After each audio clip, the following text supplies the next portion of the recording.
Hello viewers, in this video I am going to talk about the extrinsic semiconductors, the carrier concentrations and location of Fermi levels in the case of extrinsic semiconductors. First I will start with the n-type semiconductor. This n-type semiconductor results because of addition of pentavalent impurities to intrinsic semiconductor. It means if you take the bonding of a silicon, I am taking silicon, it need not be always silicon, with it can be even germanium also. So if you take a silicon atom, this silicon has bonds with its neighbors. Initially, if it is intrinsic semiconductor, here also silicon will be there for intrinsic case. It is going to share its 4 electrons with the 4 of its neighbors. So I am focusing only on the central silicon atom.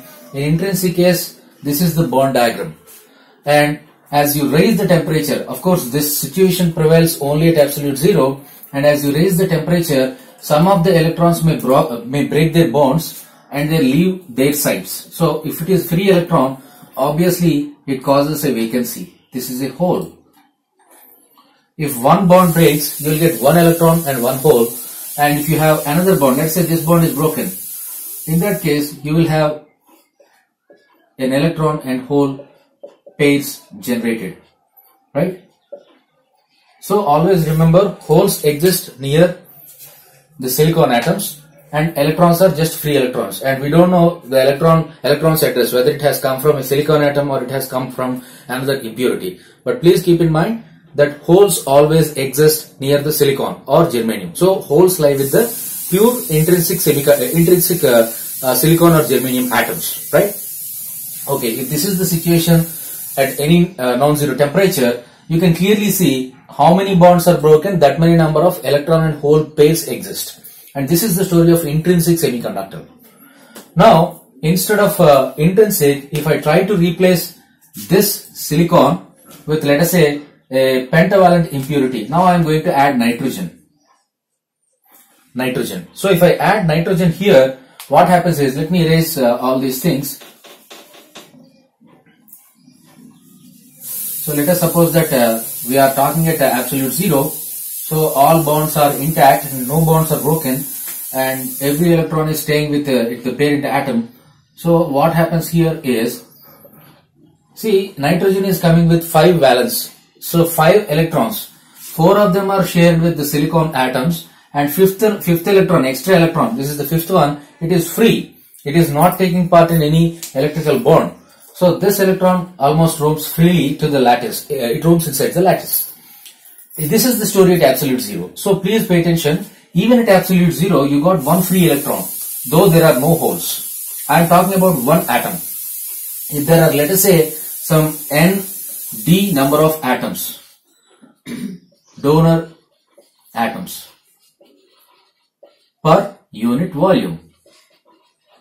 So I'll discuss this later. Let us suppose that for unit volume of the semiconductor, if you have this many number of donor atoms, then that many electrons will be available for this lattice, even at absolute zero.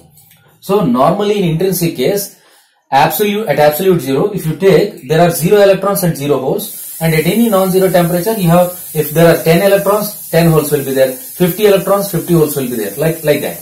But here, even without the presence of hole, you are getting about ND number of electrons, even at absolute zero. Now if you raise the temperature, then there may be some extra bonds broken. So as temperature rises, see, it need not be the broken one, you may have another one. Let us say you have another silicon bonding like this. It's an infinite matrix. So just for clarity, I am drawing this many, but don't think that only these are the bonds. There are several others also. So as temperature rises, what happens there is, let us say this silicon has lost its electron. Let us say with rise in temperature, electron came out and it has created a hole. Already there are ND electrons with 0 holes. Now it has created one more electron plus one more hole. So it is going to be ND plus 1 number of electrons and only one hole. See, this is a minority and this is majority, this many number of electrons. And one more thing is, if you take the semiconductor at room temperature, generally there are around 10 power 16 number of electrons, or let us say charges per unit volume. It is of that order. Generally, if you have 10 power 28 atoms of silicon per unit volume, this is for silicon, right?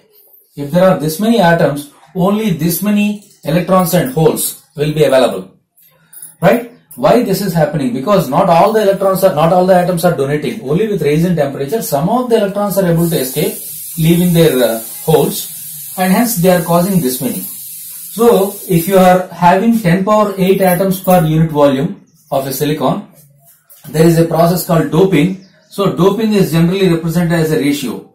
Let us say 1 in 10 power 8 as an example. It means for every 10 power 8 silicon atoms, we are going to add one impurity. Let us say nitrogen in this case. See, it need not be nitrogen, it can be anything. Some impurity, dopant, right? So when you add these dopants, what happens there is, for 10 power 8 it is 1, for 10 power 9 it is 10, for 10 power 10 it is 10 power 2, for 10 power 11 it is 10 power 3, like that. As you know, there are as there are 10 power 28 atoms, for that there will be around 10 power 20 number of donor dopant atoms, right? This is going to be the ratio. It means, if in our case Nd, the donor atoms are of the order of this much, and you know, these donor atoms readily come with extra electron, right? So this many number of free electrons will be released inside the n-type semiconductor. And remember, this is only 10 power 16. So 10 power 16 holes, 10 power 16 electrons, these are thermally generated. Thermally means only because of temperature. So without temperature you cannot expect this. So only because of temperature you have this many electrons and this many holes. And already this many number of electrons are available even at absolute zero. So net number of electrons is 10 power 20 plus 10 power 16, this number of electrons, and 10 power 16 holes. Please pay attention on this number. Don't get confused. Don't write 10 power 20 plus 10 power 16 is 10 power 36. No, it is still 10 power 20 only, right? So 10 power 20 number of electrons, and to that if you compare this 10 power 16 holes, it is minuscule, right? It's very small. So you can simply neglect. 10 power 16 is 4 orders of 10 difference. 10 power 16 into 10 power 4 means almost 10,000 times.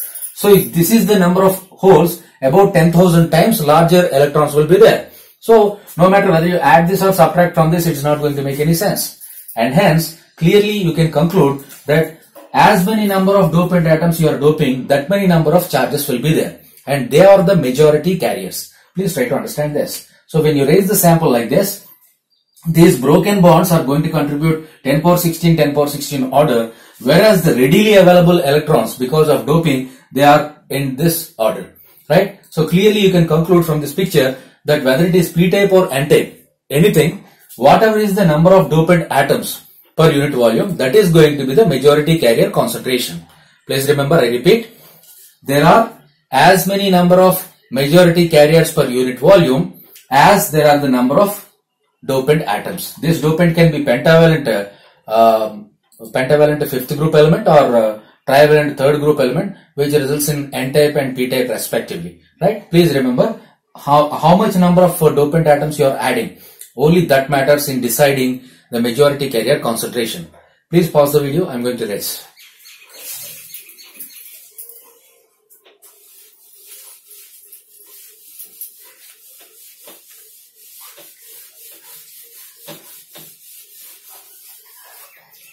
Okay. As we know, the carriers, actually I am talking about majority in n-type semiconductor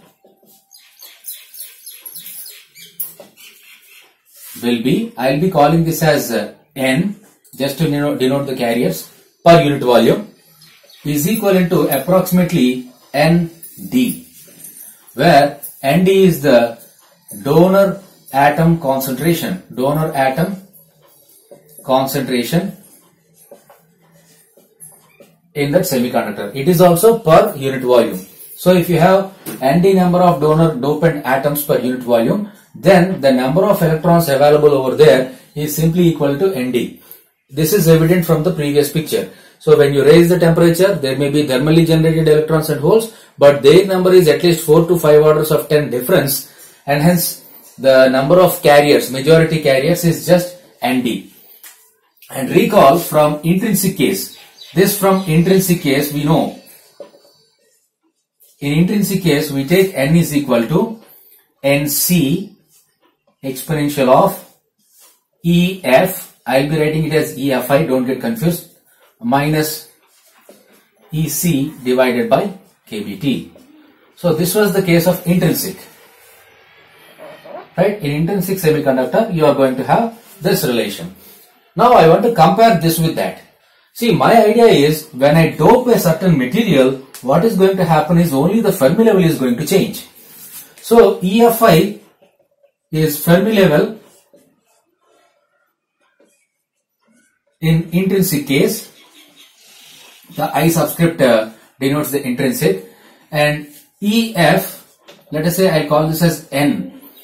EF is the Fermi level in N type, right? So Fermi level gets shifted. So whenever I replace EFI with EFN, I can write N as ND, right? So by combining all these things, what I can do is ND is equivalent to, approximately equal to, NC exponential of, in place of EFI I should write EFN, Fermi level of N type, minus EC divided by KBT, right? So we can simply do the manipulation. You take the left hand side, this to the left hand side, it becomes ND by NC, a constant, is equal to exponential of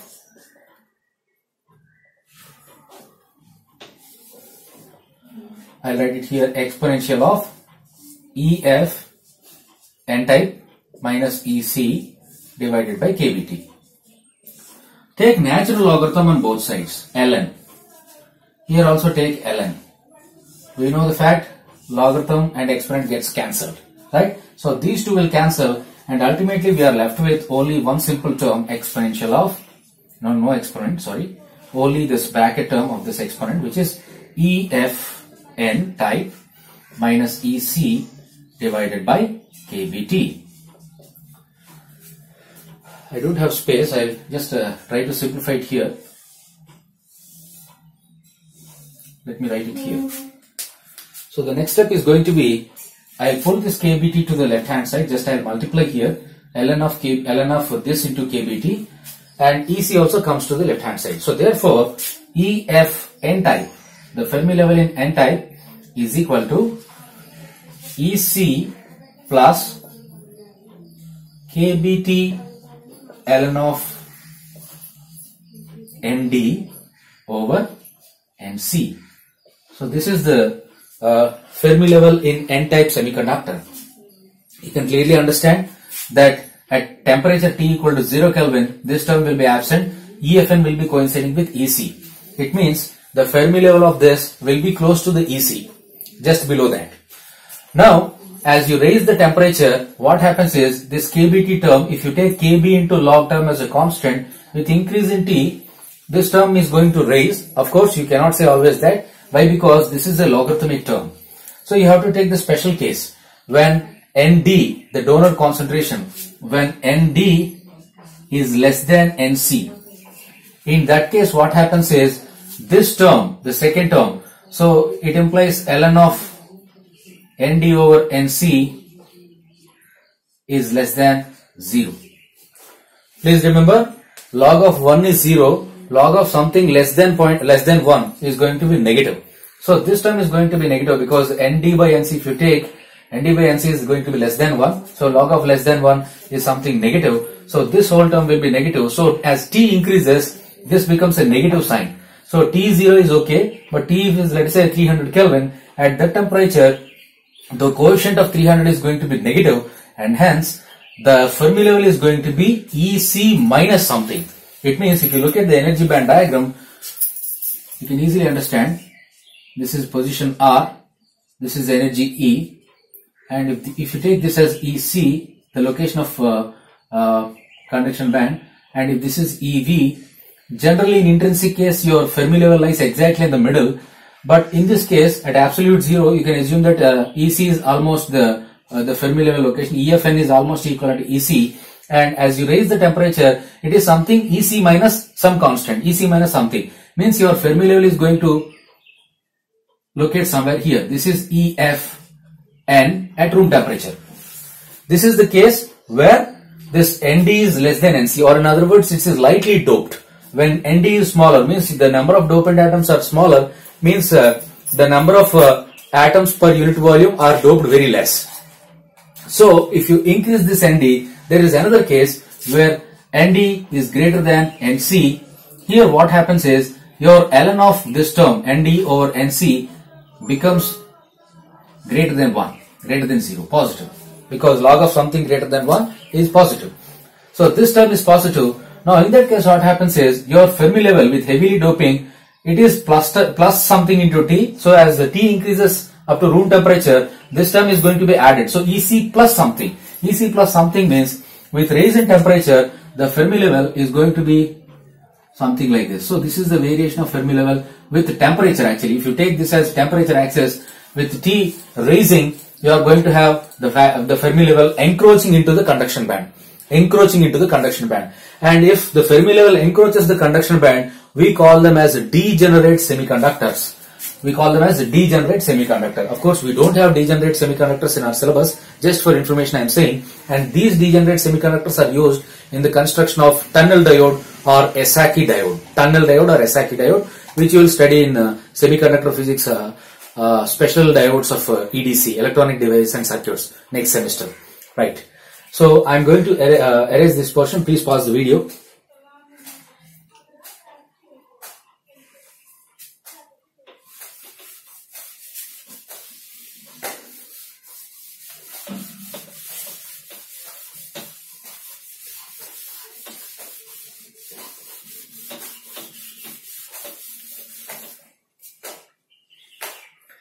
Okay, now comes to the p-type. So earlier we have talked about n-type majority carriers. Now it is going to be majority carrier concentrations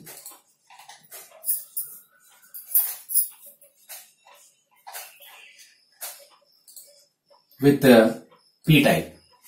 So recall, in p-type you are going to add a trivalent impurity. So trivalent or group 3, example gallium, indium, etc. So this gallium or indium trivalent impurity, if you add, what happens there is, let me show you the band diagram here, as we have already seen with electron. So let me briefly draw here.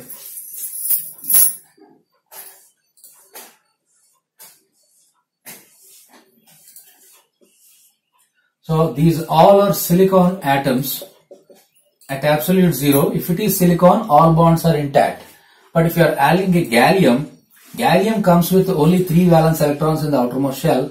So these 3 electrons are taking part in bond with one vacancy over here. There is no electron available for gallium. So even at absolute zero, if you take this sample, you have one extra vacancy present over there which can hold an electron. See, gallium is electrically neutral, but as you raise the temperature, let us say I am taking some other example. I am taking some more silicon atoms only for clarity. So these are silicon atoms which are taking part in electrical bonding.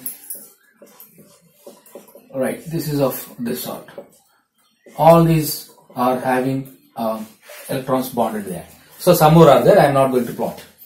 As you raise the temperature, what happens is there may be one silicon whose bond is broken and electron came out. See, for this electron to take part in electrical conduction, it requires more energy. So in terms of band diagram, what we represent here is E. This is the position R, and if this is the EV and this is the EC, by adding an acceptor. You know, when you are adding a third group element, you call it as acceptor impurity, right? Acceptor impurity, it is Na. So when you add Na number of acceptor ions per unit volume of the semiconductor, then what happens is you are going to introduce a new energy level, which is what you call as E acceptor. So what happens here is, for these electrons in silicon, to break the bond, they require more energy and go to the conduction band. Whereas this site is relatively of low energy. So even these electrons can easily escape without requiring more energy. So what happens is, this electron will simply come and occupy this particular site. Then what happens is, gallium is receiving one extra electron. Normally it is supposed to have 3, but it has attained 1 more. So ultimately it gets a negative charge. That's why you call them as negative ions. So when an acceptor impurity is added, it becomes negative ion. Right? It is going to accept. That's why we call them as acceptors. Okay. So when you add like this. So what happens is, when electron leaves this site and comes over there, so here what is going to happen is, this is what you call as a hole. Right? When you raise the temperature and assume that there are several such gallium, and you know there are about Na number of gallium atoms. So gallium Na number per unit volume of semiconductor. Right? So at room temperature, if you take, all the galliums will come with a vacancy, and these vacancies have been occupied by the thermally generated silicon electrons. So if you don't consider this gallium, there would have been one hole and one electron. But those electrons are simply trapped by this, because it's a relatively low energy one. So in order to go to conduction band, the electron requires more energy. Whereas these you can clearly see, actually this is the electron. If the electron wants to make a jump from here to here, it requires more energy. But these are acceptor sites. Here you have vacancies available even at absolute 0, because they are coming with valency 3. So one electron can be accommodated there. So all these electrons which have got lesser energy, they will make a leap here. Simply they will jump to this level. When the electron jumps there, it leaves a vacancy. That is what you call as a hole. So holes, in absence of this Ea, would have been lesser in number. Why? Because if this level is not there, this Ea is not there, the electrons have to jump from this level to this level. But at room temperature, all electrons cannot jump, because all electrons cannot possess that much energy. Only few of them may possess. So those electrons who have possessed that particular energy, they can jump. So lesser number of electrons will jump to the conduction band, and equal number of holes will be created. But here what's happening, these electrons, even with little thermal energy, they can jump, they can take a leap to here. So the electrons are jumping here. And remember, these electrons are not coming to conduction band. That's why electron number is not increasing. Whereas these electrons, because of their jumping, they are causing some holes in the valence band. So electrons are not transported to conduction band, but holes are being generated over there. Right? So because of this, what happens is, at room temperature, there is going to be Na number of holes. Why? Because these jumped electrons, because if there are Na acceptor atoms here, Na acceptor atoms can accept Na number of electrons from valence band. So Na valence electrons are gone, means Na holes are created. And compared to the electrons generated over there in conduction band due to temperature, this Na is much larger. Whatever we have discussed in the N-type case, we have showed that if 10 power 16 thermally generated holes are there, there is going to be 10 power 21 donor generated electrons. Similarly here, 10 power 21 order acceptor generated holes will be there. So you can simply neglect the effect of thermally generated holes and electrons, and you can simply say that this is going to be the number of majority carriers inside the p-type semiconductor, right? The majority carrier concentration, you can simply take Na as the number of majority carriers, right? So we are going to discuss what happens to the Fermi level in the case of a p-type semiconductor. I am going to erase this. Please pause the video. And one more thing I want to mention, in the case of N-type semiconductor, what happens there is, we are going to create a new energy level here. This is what you call as ED, the donor level. The donor level will be created here. So in that case, what happens? I'm going to erase this portion in order to understand this.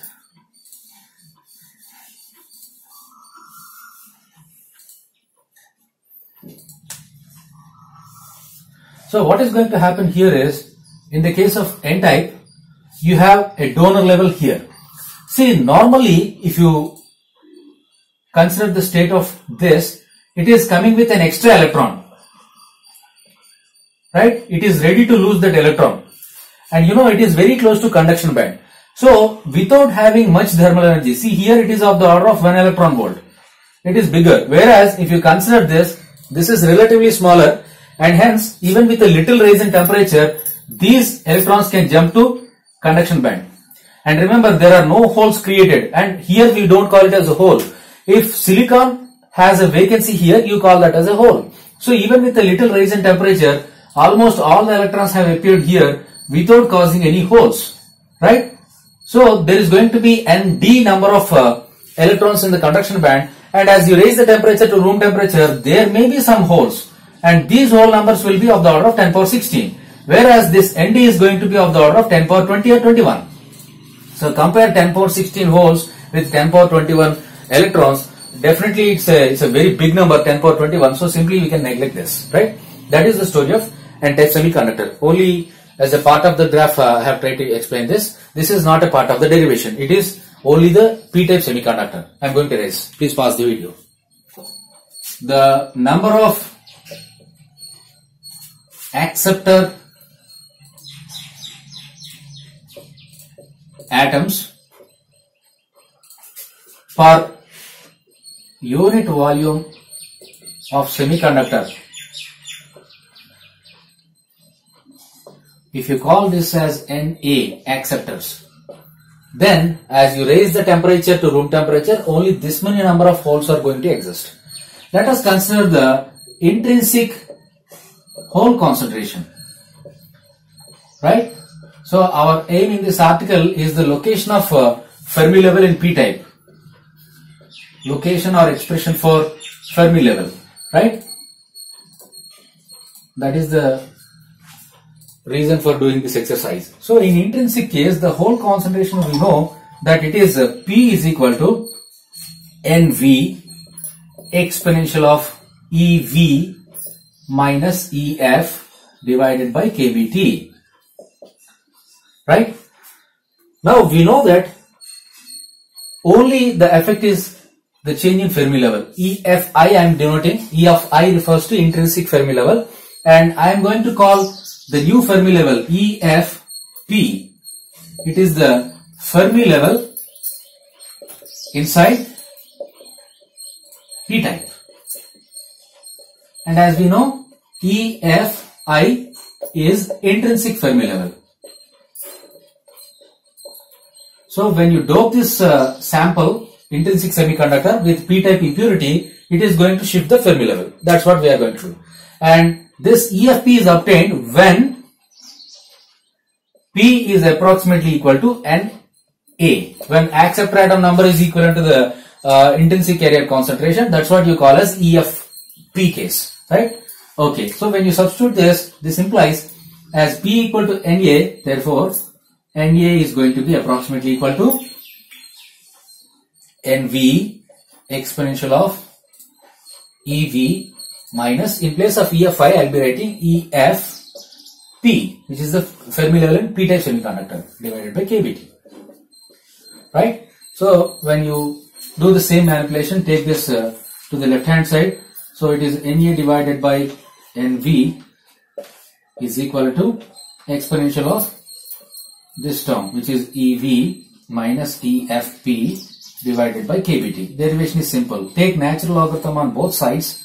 So when you do that, it is going to be ln of Na over Nv is equivalent to ln of the same exponential of, I am not going to repeat the bracket term, I am just writing it as a bracket. So this is the same term.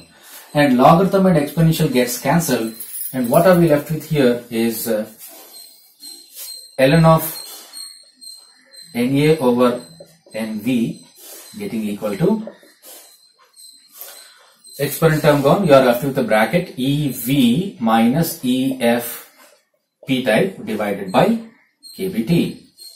Or if you want to write the total EFP expression, so multiply here, it is going to be this is equal to EV minus EFP, and when you bring the EFP to the left hand side and pull the bracket term to the other side, therefore EFP is going to be equal to EV minus kBt ln of Na divided by Nv. So this is the location of Fermi level in the case of a p-type semiconductor. Now there are two possibilities. As T is always positive, so this term logarithm term decides whether this EFP falls above the CV, below the CV. That can be done with the following analysis. Let us say Na is greater than Nv. Na greater than Nv means it is actually heavily doped. If the doping is high, heavily doped. So in this case what happens is, as Na is greater than Nv, ln of Na by Nv will be greater than 1, positive. Because log of 1 is 0, log of something greater than 1 is something positive, which is greater than 0. So this implies EFP, the location of Fermi level, this is positive, so positive with a negative sign means it will be below EV. You can clearly understand, because for all temperatures T, positive temperatures, this ln of Na by Nv is going to be definitely greater than 1 with a negative sign. So EV minus something, positive quantity. So EV minus something means it is going to be lower than this EV. So it is less than EV. That is the conclusion which you can make. So in heavily doped case, your Fermi level of p-type semiconductor falls below this valence band edge, and this is what you call as a degenerate semiconductor. Now there is another case where Na is less than Nv. When Na is less than Nv, this is what you call as light doping. Lightly doped. In that case, your ln of Na divided by Nv will be less than 0. Remember, this is a fraction which is less than 1. Log of something less than 1 is always negative, and hence your EFP, it is quite opposite. It is going to be greater than EV. So it is going to lie above this Fermi level. And in the case where there are no dopants available, means if it is intrinsic, this EFP will match with the EFI, intrinsic case. So this completes the discussion of majority carrier concentrations and location of Fermi levels in the case of extrinsic semiconductors, both p-type and n-type. The next article is going to be charge neutrality equation, and by deriving that we are going to calculate the minority carrier concentration in extrinsic semiconductors. In extrinsic, please remember, we are supposed to calculate majority carrier concentration, minority carrier concentration and location of Fermi level. We have completed the majority carrier concentration and Fermi level. We have left over only the minority carrier concentration. To calculate that, we need a charge neutrality equation that I am going to derive now. The next article is charge neutrality equation. Inside any semiconductor, the total charges must be 0, total net charge must be 0, because as a whole the semiconductor is neutral. So semiconducting sample cannot have any excess charge, though it is a p-type or n-type. The total charge must be conserved inside, and that conservation of charge is applied here, that is the charge neutrality equation. So for the time being, let us consider a hypothetical semiconductor. It is some box, some semiconductor. Let us suppose that it is intrinsic semiconductor initially. So in intrinsic case, we know that there are equal number of electrons and holes. So there is going to be n number of electrons and p number of holes. It's actually per unit volume of semiconductor. Let us suppose that this box is 1 unit volume. So inside this one unit volume, n number of electrons, p number of holes will be there. Now if I dope this sample hypothetically, so doping with p-type. P-type means acceptor impurity, right? This acceptor impurity, if the dopant concentration is Na, let us say, means there are Na number of acceptor ions or acceptor atoms per unit volume. So it is doped with p type, Na number of atoms, and simultaneously assume that it is doped with n type. N type means the pentavalent, right? So fifth group, pentavalent impurities, and let us suppose that this impurity concentration is Nd. We know all these things. So Nd number of dopant atoms will be there, donor atoms will be there inside this. So if that is the case, what is the total charge inside? You know, each electron carries a charge of minus E, each hole carries a charge of plus E. This is plus E and this is minus E. And similarly, we know that donor atom, it donates one electron. So donation of electron means losing one electron. So it is going to attain a charge of plus E. Each one attains a plus charge of E. And similarly, acceptor impurity, as it is going to accept an electron from a neighboring silicon atom, so it is going to get a negative charge, which is minus E. So if you know all these charges, the net charge must be 0. So I'll write the net charge. So the net charge inside is going to be, let me start with this. So Na number of acceptor ions with a negative charge. So the net charge on these acceptor ions will be minus Na times E plus, you know, electrons are there, n electrons are there. So n electrons each having a charge of E. So it is minus Ne. This is the contribution from the acceptor ions and negative electrons. Now the third one is holes. So hole contains charge E. So P times of E is the whole contribution. And last one, Nd times E. So it is E times of Nd. And we know as a whole the semiconductor is neutral. This sum should be equal to 0. Right? If that is equal to 0, you can cancel out E everywhere, and simply you can say these negative terms to the other side, you can pull them and say P plus Nd is equal to Na plus N. So this is what we call as charge neutrality equation. Charge neutrality equation. So net charge inside the semiconductor is always 0. Please pause the video. So the next article is minority carrier concentration.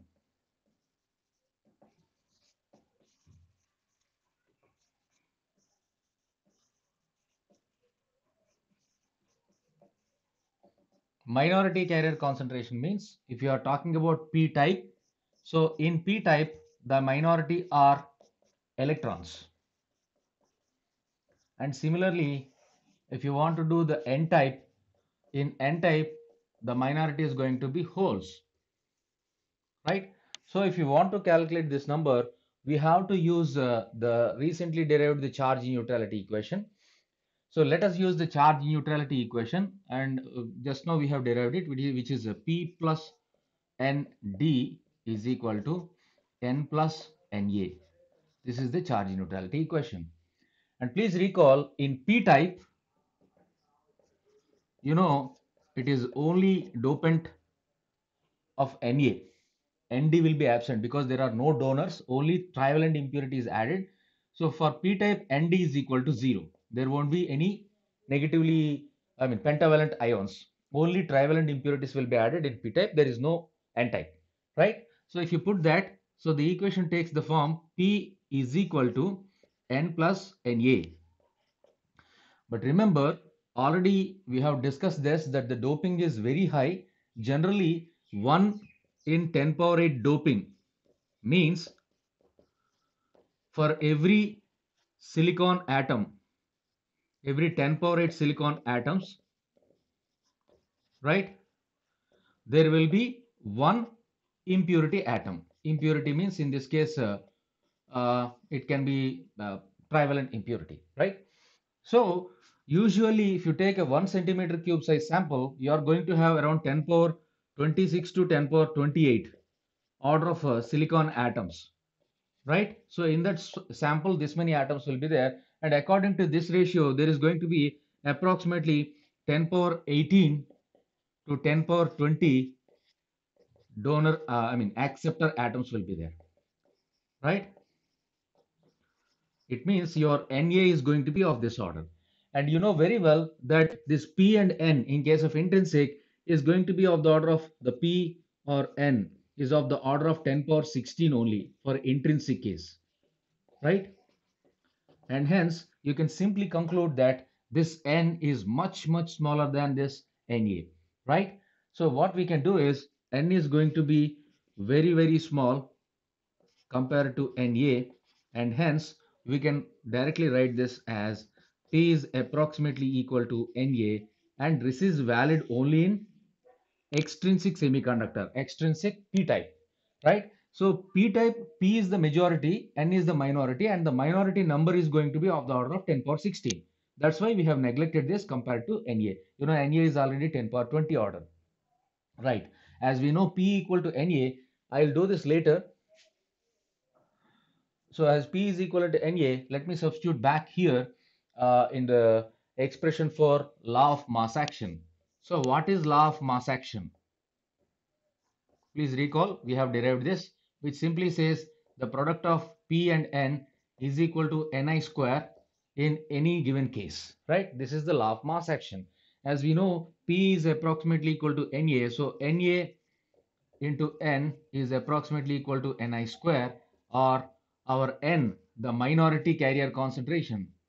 Actually, we were trying to find out electrons, so minority. So N minority is going to be approximately equal to Ni square divided by Na. So this is going to be the expression for minority carrier concentration in the case of a p-type extrinsic semiconductor. Proceeding in a similar manner, we can do the same for the n-type electrons. So you may pause the video. I will make a little tinkering with this already written over things. So I'll proceed in a similar manner. Please pause the video. Now I'll be using n-type. So for n-type, it is going to be holes, not the electrons. So this is going to be holes.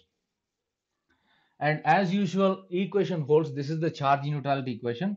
And as we are dealing with n-type, so this n-type is going to have Na becoming 0 because there are no acceptors, only donors.